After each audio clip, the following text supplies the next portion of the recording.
Hello student, आज हम पढ़ेंगे क्लास 12th में फिजिक्स का एक बहुत इंपॉर्टेंट टॉपिक कूलम्ब्स लॉ। क्या होता है इसके बारे में आइए पढ़ लेते हैं। Electric force between two charge particles is directly proportional to the product of charge and inversely proportional to the square of distance between the charge. क्या मतलब हो गया, ये दो चार्ज हैं, ठीक है, Q1 और Q2। यहाँ पर है ये फोर्स, मतलब दो चार्ज पार्टिकल के बीच फोर्स कौन सा लग रहा है, इलेक्ट्रिक फोर्स। हम किसके बारे में पढ़ रहे हैं, इलेक्ट्रिक फोर्स के बारे में। और दो चार्ज पार्टिकल के बीच की डिस्टेंस कितनी है, r।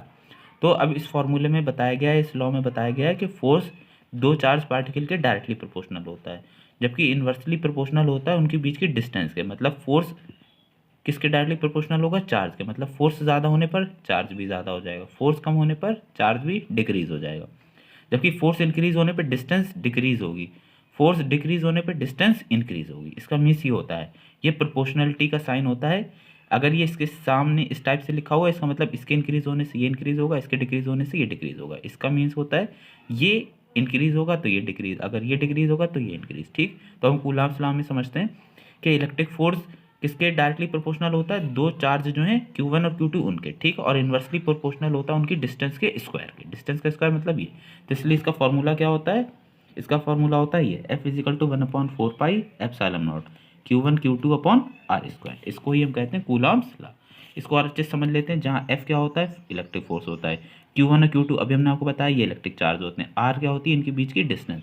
अब आपने यहाँ पर फॉर्मूले में पढ़ा 1/4πε0, तो इसकी ये कांस्टेंट वैल्यू होती है। इसकी क्या होती है, इसकी कांस्टेंट वैल्यू 9×10⁹ ठीक है। जिसमें हमने एक वर्ड और आपको सुनने को मिल रहा है एप्सिलॉन नॉट। इसे हम एप्सिलॉन नॉट या एप्सिलॉन जीरो भी कहते हैं। क्या मतलब होता है इसका, परमिटिविटी ऑफ फ्री स्पेस, इसका मीन्स ये होता है, ठीक है। इसे हम एप्सिलॉन नॉट या एप्सिलॉन जीरो पढ़ते हैं।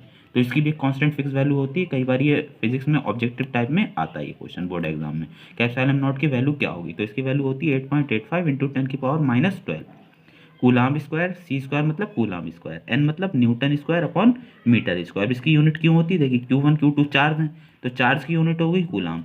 तो Q1 और Q2 दो चार्ज हैं तो चार्ज का स्क्वायर, इसलिए कूलाम्ब स्क्वायर। डिस्टेंस के लिए आता है मीटर, तो डिस्टेंस का स्क्वायर है इसलिए मीटर स्क्वायर। और हम किसके बारे में पढ़ना है, फोर्स के बारे में। तो फोर्स की यूनिट होती है न्यूटन, इसलिए इसकी यूनिट हो जाती है coulomb square upon newton meter square, ठीक है। इसके बाद हम पढ़ेंगे flow of charge is called electric current. अब इलेक्ट्रिक करंट का क्या यूज़ है इस लेसन में, इसके बारे में समझेंगे। पहले तो समझ लेते हैं चार्ज का फ्लो होना ही इलेक्ट्रिक करंट है, जिसमें सबसे पहली वैल्यू आपको इंपॉर्टेंट, आप ऑलरेडी पढ़ते हुए हैं 10th 11th क्लास में, E = 1.6 × 10⁻19 कूलम। ये चार्ज ऑफ इलेक्ट्रॉन होता है, यानी इलेक्ट्रॉन पर इतना चार्ज होता है। इसका फॉर्मूले का यूज़ हम कहाँ पर करेंगे, फिजिक्स के न्यूमेरिकल में। इसके न्यूमेरिकल भी आएंगे बोर्ड एग्जाम में, इसलिए आपको ये फॉर्मूला बताया गया है। इसका फॉर्मूला एक और होता है Q = Ne। ये कब यूज़ होगा, जब क्वेश्चन में आपको नंबर ऑफ इलेक्ट्रॉन पूछा जा रहा होगा या उसका चार्ज पूछा जा रहा होगा, ठीक है, तब। इसलिए Q क्या होता है, चार्ज होता है, N क्या होता है, नंबर ऑफ इलेक्ट्रॉन, और E होता है चार्ज ऑफ इलेक्ट्रॉन।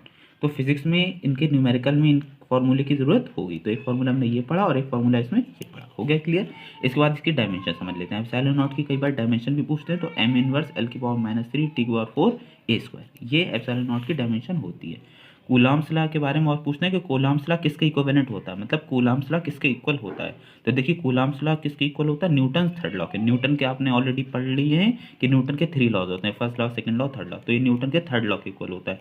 न्यूटन का थर्ड लॉ होता है एक्शन रिएक्शन लॉ, यानी किसी बॉडी पर हम वर्क कर रहे हैं, फोर्स अप्लाई कर रहे हैं, तो वो बॉडी भी हम पर वर्क अप्लाई करेगी। इसका एक एग्जांपल है, जब हम पानी में तैरते हैं या स्विमिंग करते हैं तो हम वाटर को बैक साइड के लिए रिमूव करते हैं, तो वाटर हमें बैक फॉरवर्ड साइड के लिए क्या करता है, आगे भेजता है, ठीक है। तो ये न्यूटन का थर्ड लॉ का एग्जांपल है। फिर इसके बाद हम पढ़ते हैं इलेक्ट्रिक फील्ड। देखिए ये टोटल जो हम कूलम्ब्स लॉ पढ़ रहे हैं ये इलेक्ट्रिक फोर्स के लिए यूज़ हो रहा है। एक मैग्नेटिक फोर्स होता है, एक इलेक्ट्रिक फोर्स, तो इलेक्ट्रिक फील्ड इसी से जुड़ा हुआ है, यानी इलेक्ट्रिक फील्ड जहाँ होगी वहीं कूलम्ब्स लॉ यूज़ हो सकता है। तो इसलिए क्या हो गया इलेक्ट्रिक फील्ड, इसके बारे में पढ़ लेते हैं। Area around any charge where electric force experience by other charge is called electric field, यानी वो फील्ड जहाँ पर किसी चार्ज पार्टिकल को इलेक्ट्रिसिटी के होने का क्या हो रहा है, एक्सपीरियंस हो रहा है, मतलब उसे ऐसा अनुभव हो रहा है कि वहाँ पर इलेक्ट्रिक फील्ड प्रोड्यूस हो रही है, ठीक है, वहाँ पे इलेक्ट्रिक करंट फ्लो हो रहा है।